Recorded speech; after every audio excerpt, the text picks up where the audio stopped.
Hello guys, kumusta? Welcome back dito sa ating channel. So guys, kung mahilig kayong maglaro ng anumang uri ng sugal o tumaya sa Lotto, STL, mga online games na yan, kung lagi kayong talo guys, so kung malakas ang inyong paniniwala sa ganitong mga usapin, so pwede nyo i-apply ito sa inyong mga sarili. So kinakailangan na dapat hindi kayo nega. Dahil kung ano man po yung inyong mga pampaswerte, orasyon o ritual na inyong gagawin, ay hindi po yan mag-work sa inyo. Alright?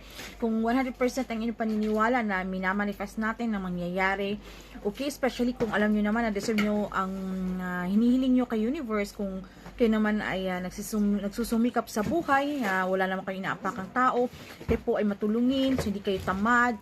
So, syempre, itong ating pagsusugal guys, syempre, hindi ko naman kayo talagang pinupush na talagang malulong kayo sa sugal. Of course naman guys, pinapaalala natin lagi na syempre, dapat ito ay inyong libangan lamang. Alright, so dapat ito ay dapat meron kayong mga sariling mga trabaho, meron talaga kayong source of income na talagang inyong pinagkukunan ng pera, and then ito kung meron tayong sobrang pera, so dapat pwede natin itong parang libangan lamang. Pero kung ito yung perang ganito na lamang pambili niyo ng mga pagkain, and then ipantatayo nyo pa kasi gusto nyong itry ba na times 3 yung pera ninyo sa sugal, so hindi talaga mag-work yan guys. So dapat yung inyong perang ipangtataya ay dapat libangan nyo lamang o extrang pera. Pero kung pambili nyo ng pagkain, tatay nyo pa, so hindi yan mag-work. Okay, masasayang lamang ang inyong oras. Kaya nagtataka ka na hindi naman sinunod nyo naman, pero bakit kayo minamalas pa rin? Alright, so hindi ito yung tipong pagswerte, so tayo ay mag-rely na lamang, okay, na tayo ay swertehin. So kinakailangan marami ding mga factor yan guys, na dapat makita din ni universe. Kung halimbawa kung kung ikaw deserve mo yan, nagtatrabaho ka, nagsusumikap, di ba? So, dapat malakas sa ating paniniwala na tayo ay swertehin, okay?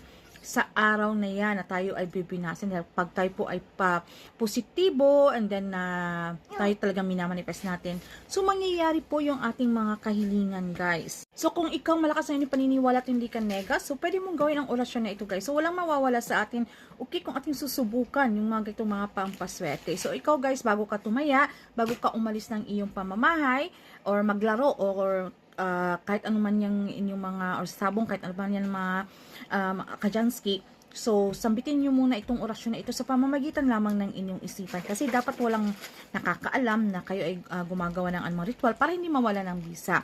So sambitin nyo sa pamamagitan ng inyong isipan, okay, itong assertum, assertum, assertum, 3 times nyong sambitin ito, okay, para ito ay talagang mas talo pang bibisa. And then pagkatapos nyo itong sambitin guys, so pwede nyo iihip sa inyong dalawang palad, ganyan, para kumapit dito ang swerte. And kung ano man po ang inyong lalaruin, kayo ay kapitan ng swerte. Or malay nyo, kung kayo po ay tataya ng loto, di ba, mahits nyo yung jackpot, kayo yung pinagpala kayo sa araw na yan. So, why not? Deserve nyo yung bagay na yan.